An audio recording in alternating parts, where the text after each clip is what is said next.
In this video, we're going to talk about algorithm analysis, in particular, big O notation. What does it mean? How does it work? And how can we apply it to algorithms? So the motivation for big O notation is that imagine if you have an important problem that needs to be solved, right? You have some problem, you want to write an algorithm, a program to solve it. You think of two completely different ways to solve the problem. Algorithms A and algorithms B, and you want to know which algorithm is better. Well, better in computer science often has to do with speed, right? How long does it take to run? Maybe algorithm A finishes in 10 seconds and algorithm B finishes in 10 hours. And this is very realistic. In the work I do in my personal research, I work in machine learning and AI. You can have algorithms that can take weeks to run.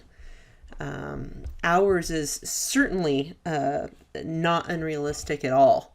And so you want to determine, how long your algorithm is going to run before you run it. And if you have an alternative algorithm that might run faster, that's really good to know. And you'd really like to know that and be aware of that before starting. We might ask which algorithm is better, and it's very clearly this algorithm A, right? This algorithm A runs in 10 seconds compared to 10 hours. So the question is there a better way to determine this, or do we have to code both solutions and try them out to figure out which one is better? So there is a better way. This algorithm analysis can determine the time complexity of an algorithm. And this time complexity is expressed by this phrase, big O notation. And I know that sounds a little strange, big O, but that's literally the name for it. We call it big O notation. And this is a mathematical way of talking about upper bounds of functions. And in particular, we talk about the upper bounds of functions when they get really, really big. This is going to be talking about the limit, right? As we head towards infinity, how does the behavior of the function compare to the behavior of other functions? That's really what we're looking at. So we're not talking about general small numbers here. This is really a question about limits.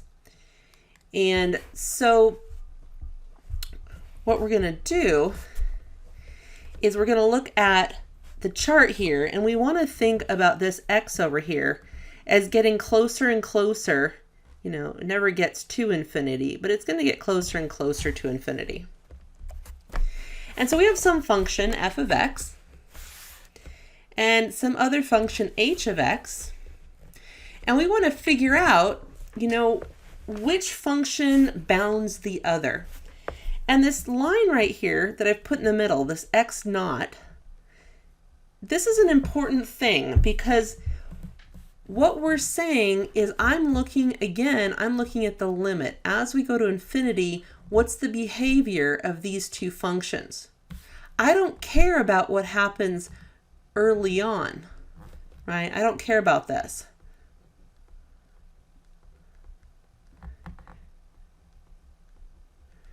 And so there's a way we can write that, and we'll get to the formal definition of big O notation here in a minute. But what we can say is that in this case, our f of x is bounded by h of x, meaning h of x is going to be an upper bound for f of x, right? So I can write that. So h of x is an upper bound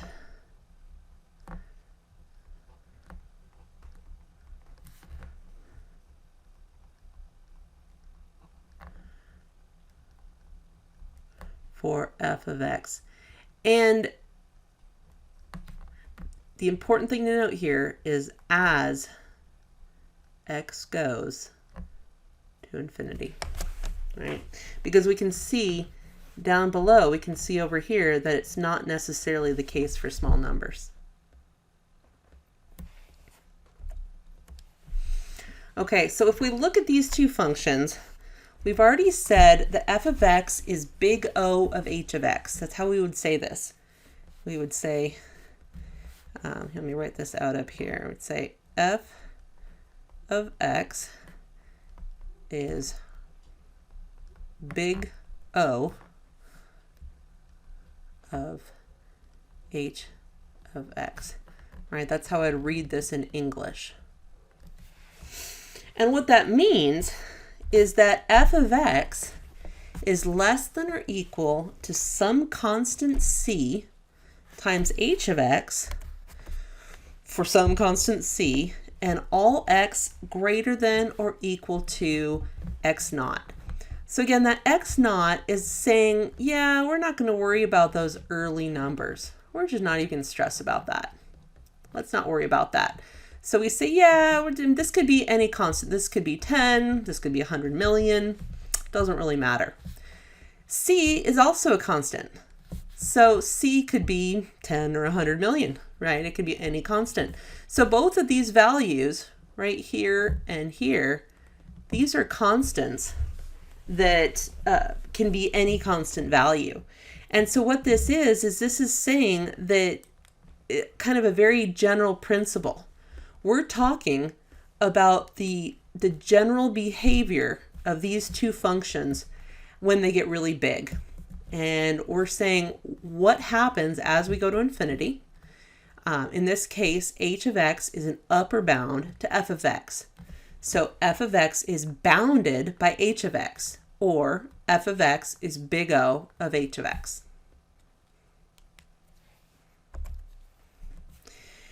And an important point is that since we throw in some constant here, we can ignore the constants in the actual functions themselves. And we're going to see what that means here in just a minute.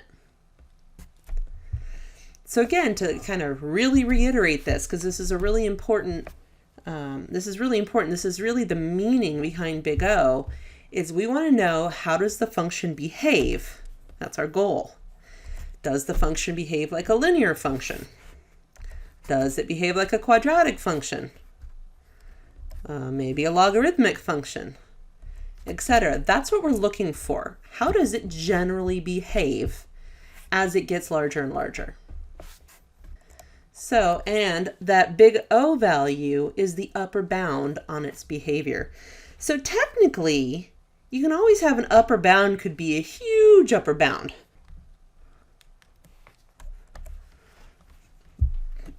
The best big O value is a tight yet simple upper bound. Okay, so here we see two functions. One is this quadratic x squared, and the other is this linear function 1/2 of x. And this is a question. This is the kind of question you might see on a homework or exam. The question says, which of the following big O statements are true? So remember, the function that's the upper bound is going to be inside the big O parentheses. So is 1/2 x an upper bound of x squared? No. However, x squared is going to be an upper bound of 1/2 x. So this isn't a good upper bound, but it is still technically an upper bound. I say it's not good because it's not a tight upper bound, but it is an upper bound, right? But if we want to look at the best upper bound for 1/2 x, is going to be x. So if we have 1/2 x, the behavior of this function, because remember, that's what we're looking at here with this big O, the behavior is that it's linear. Right? And if you remember the definition of big O, remember, we're looking at the behavior of our function. What's the behavior of 1/2 x? This is a linear function. And in fact, it is bounded by just the linear function x.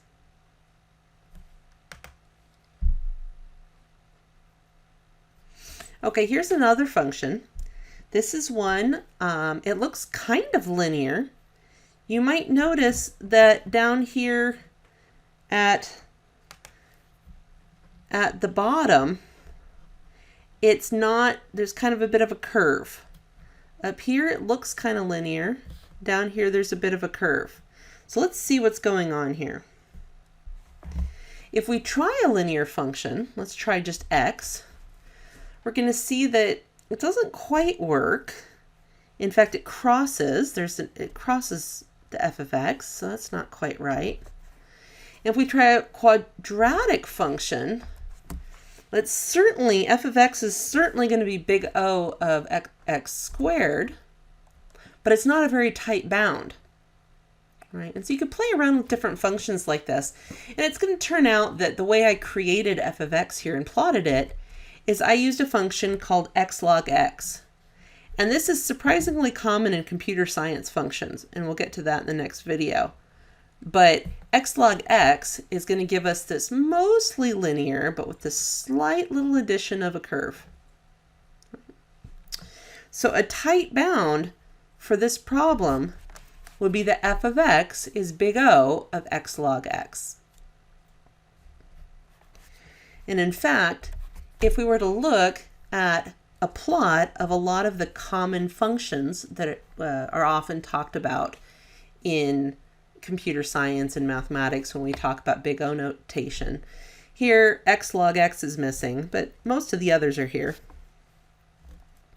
We want to look and say, which of the following big O statements are true? Well, we got this nice plot here. So is log x big O of x? Yes, x is an upper bound on log x after this point right here, which would be the x naught. So this one is true. Okay, is x cubed bounded by x squared? No, it looks like they cross down here, so they're not going to cross again up at the top. And in fact, x cubed is indeed going to be bigger than x squared, which makes sense if you think about a number multiplied. It's going to be multiplied by itself 3 times here and only twice there. How about 2 to the x? 2 to the x, this is called an exponential function, and it's of surprising importance. So you don't want to forget this. This is an exponential. And you want to be careful because it looks like, you know, this has an exponent too. This has a 3. This is called a polynomial. Okay, so while 2 to the x is an exponential, these other ones are polynomial.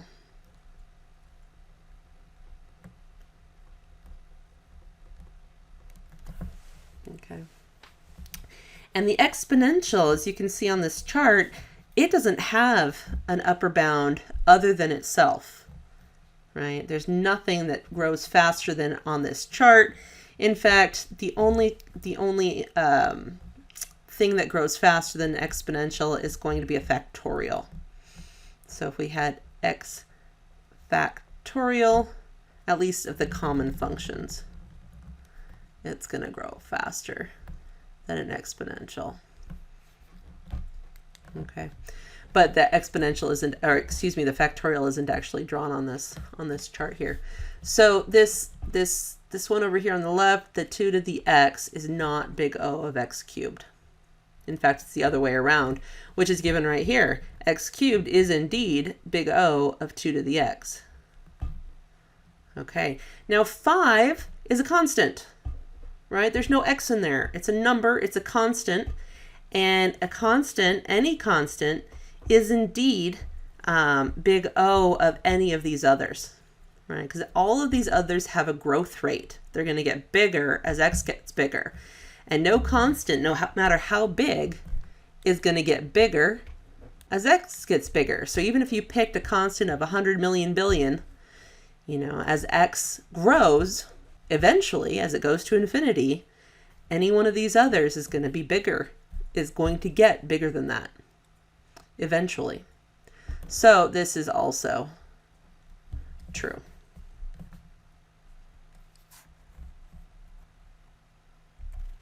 So, okay, so a couple more to think about. I want you to kind of think about this one through on your own. Which of these statements are true? Is f of x big O of g of x? Or is g of x big O of f of x?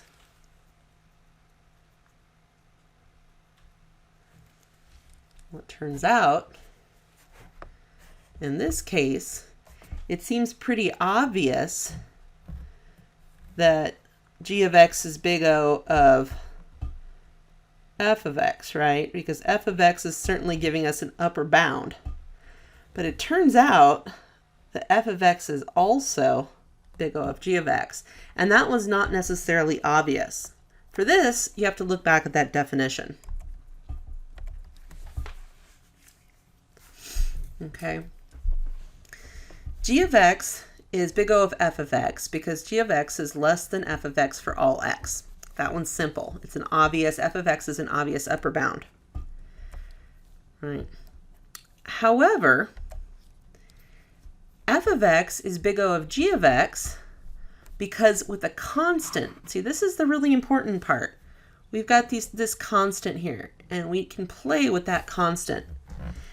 Notice it just says some constant, c. So that means we can kind of pick our own constant.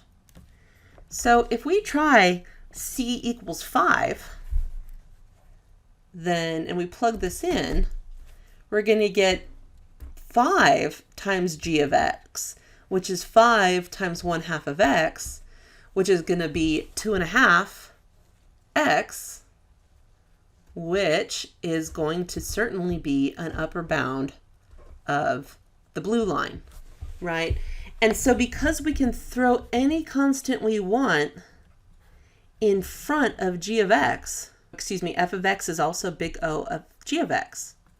So constants become unimportant when we're looking at big O.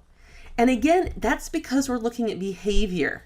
We're saying, hey, is this linear? Is this linear? Yeah, they're both linear. Okay, they're the same kind of function. And that's really what big O is trying to capture. They're both linear functions. And so by allowing this kind of constant and this kind of, we can allow other funny stuff to happen at the beginning, what this is allowing us to is to ignore those kind of things, ignore the fact that, yeah, this 1/2 means that g of x is kind of less than f of x in reality, but objectively what we're looking at is they're both linear. That's all we really care about. Right? So they are both big O of each other.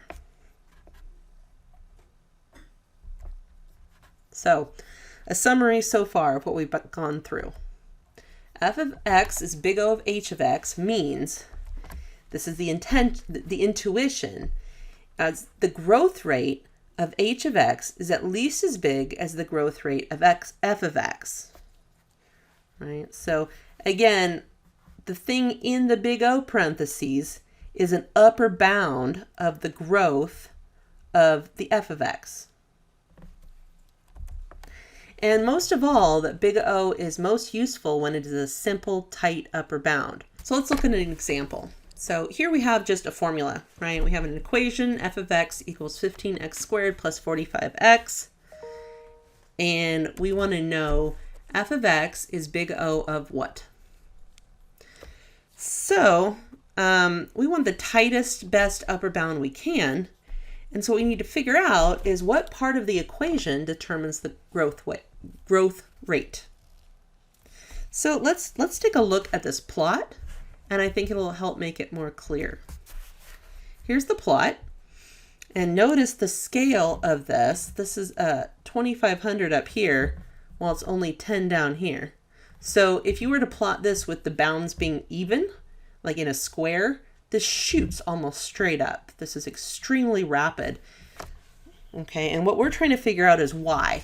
What's really driving the growth here? And to do that, we can break it into its parts. Okay, so I'm going to look at both the 15x part and the 45x part individually. So there's the 15x part, excuse me, 15x squared part, and here's the 45x part. So they both seem to be playing an important role. But if we zoom out and, head towards infinity, let's see what happens. Because that's what big O does, is it looks as x goes to infinity. Okay, now if we break this into its constituent parts, we're going to get 15x squared is there, and 45x is down here. So that 45x is starting to look like it's not so significant, right? The x squared component really seems to be what's the most important driving force of the growth rate of this function. But what we can do is we can zoom out again and take a closer look. And here you can't even see the difference between the 15x squared and the original function, right? That 45x, you can't even tell the difference, that it's even there. And it looks like that 45x hasn't even left the x-axis when we get to these numbers that are so high. That 45x really doesn't seem that important, but can we really ignore it? That's the question. Can we just ignore that 45x? Well, it turns out we can, and we can see that we can by changing the constant of that 15x squared and looking at 16x squared. If we ignore that constant, 15, and up it by 1, we can see that that constant is way more important than that entire term of 45x, right? That term is less important than a constant. And we already know that the constants aren't important. So if the constants aren't important, and this is less important than a constant, then yeah, it's just not important at all, right? So we can indeed ignore that 45x term, because again, we're looking as x goes to infinity. And that's really the key part. It may be important with small x, but we aren't looking at small x. So if we come back to this problem, the best answer here is actually that this is going to be x squared. Because remember that constant, which we found was 16, that's built into the definition. And we don't actually look at that. We just want the h of x, right? So that's 16 that we found. We throw that away. All we're looking at is what h of x gives us this equation.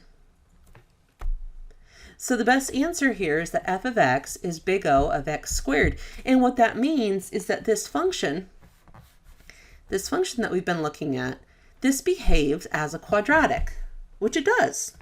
If we go back and we look at the chart, that looks like a quadratic. So if we look at another one, what we can do is I'm going to ignore everything. I can certainly ignore a constant. I'm going to ignore the linear. I could ignore the quadratic. And I can look at only the biggest term. Everything else is going to become unimportant as x gets really big. So I also don't need the constant. So this becomes big O of x cubed. This is the tight upper bound that's going to describe the behavior of my function. This is what we're looking for when we say, what is the big O value for this function? Okay, so how do we determine the best big O value for a function? I kind of gave that away just now. The first step is you find the most significant term. What's the biggest growth rate? Which term has the biggest growth rate? As we go towards infinity, nothing else matters. We then throw away any constants, right? Any constant multipliers. And there you have it. Big O value is found. So it's actually pretty simple in practice, but it's important to understand why. Why can we do this? Why can't we just throw away these other terms? And the reason is again, as x gets really, really big, these become unimportant. So this one's tricky. You have to remember that this is an exponential term. And this is pretty much as big as it gets if you're not doing factorial terms. right? So this goes away. This x squared goes away. This x squared is way smaller than 2 to the x. And I think people forget that. And so it's easy to look at this and say, oh, well, they look similar. But they're not. This one by far dominates. And so that 2 here is not a constant now. This is the base. It's kind of like the 2 in an exponent. This 2 right here is the base of our exponential. Here, this 2 in the polynomial defines what level of polynomial it is. That's not a constant either. But this 2 is defining the exponential. You could also have 3 to the x, or 4 to the x, or 5 to the x. And again, those aren't constants. Those are defining the exponential. In computer science, we typically work with a lot of 2's. So you're going to see 2 more often than the other exponentials. The polynomials, you'll see any different kind. You can see many different kinds, cubic, quartic, etc. But with exponentials, you're mostly likely to see 2 to the x. So there's no constants here. So this is 2 to the x. Okay, and again, the idea, you find the most significant term, and you throw away the constants, and you have the big O value. So now, let's take a quick look at the most common computer science growth functions. So it's really important that you know what these are and what order they go in, right? So we want to look at the slowest growth rate. So which of these has the slowest growth rate? Well, that's going to be this constant, right? Because it has no growth rate. So this is going to be the first one, the constant, the slow one. And so we can say big O of 1 is going to be less than or equal to, what's the next one? Well, the next one we have x, but it turns out log of x is going to be even slower. Log of x is going to be slower than x, so that's going to be our second one. So number that. We can say big O of log, what's this? Log of x. And after that, of these options comes linear. So here we have big O of x. And then we're going to have log linear. So you may not have seen this before, but again, this is very common in computer science. A lot of sorting algorithms and searching algorithms will be log linear.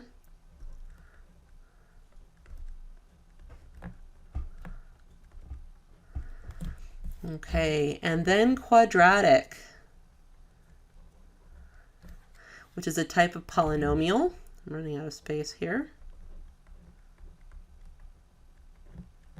And finally, the slowest of all, or the most time consuming, the fastest growth rate. It's kind of hard to say. It's the fastest growth rate. It makes for the slowest algorithm, and we'll talk more about that in the next video. But it certainly has the fastest growth rate, meaning everything else is smaller than it. 2 to the x. So what this means is if I chose an x of 10, this would be the order that things would fall into. And I encourage you to go to Desmos or some other graphing calculator environment and plot these and kind of see how they all compare to each other. So plotting these out can be kind of fun. We can compare the different growth functions. So what this is saying is that when x is 10, the logarithm of x, the log base 2, is going to be 3.3. X squared is going to be 100. X cubed is going to be 1,000. And 2 to the x is going to be 1024. Right? A little bit bigger than x cubed, but not by much. But when x becomes 100, notice the log x is just growing a little bit, right? 6 by 0.6, it's doubled, but it's still way below any of these others.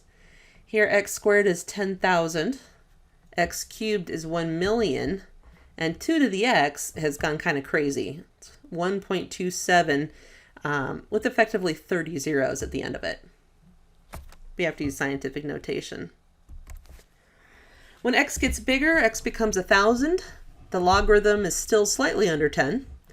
But now this exponential has 300 digits. Moving on, as x becomes 10,000, we've finally gotten above 10 here for the logarithm. 100 million for x squared. What's that? Million, billion, what's 1 trillion for x cubed? And now we have a number that has over 3,000 digits in it for the exponent. This has just become ridiculously huge. This is why we don't like exponentials in exponential running times in our programs. As we get even bigger, it becomes pretty difficult to even calculate the size of the exponential. And in fact, if you use most calculators, it's going to tell you that you have an overflow problem and it can't calculate it. It's just too big. Okay, and so as we get bigger and bigger, this is what we're going to end up with. And I had a student one semester who took this number, this 2 to the 10,000, and wrote a computer program to calculate it, because you can't find, a calculator is just going to give you this in scientific notation. And that computer program calculated that this value, 2 to the 10,000, is this number. So there's unfortunately no commas in between every 3 digits, but you can imagine that's a very difficult, very large number indeed. So if you're thinking of a program, and this is where we're going to go in the next video, a program that takes this many seconds to run, if you have a running time of x squared, for example, and you have x inputs and it takes x squared time to run, if you have 1,000 inputs, it's going to take 1,000,000 seconds or 1,000,000 milliseconds or whatever unit you want to talk about. Imagine how long it would take to run if it was exponential. And so we don't like problems. We don't like algorithms that are exponential because they are extremely slow. Okay, one last one of these problems, and then we'll move on. Notice here we have this x log x. That's going to be bigger than x, bigger than a constant.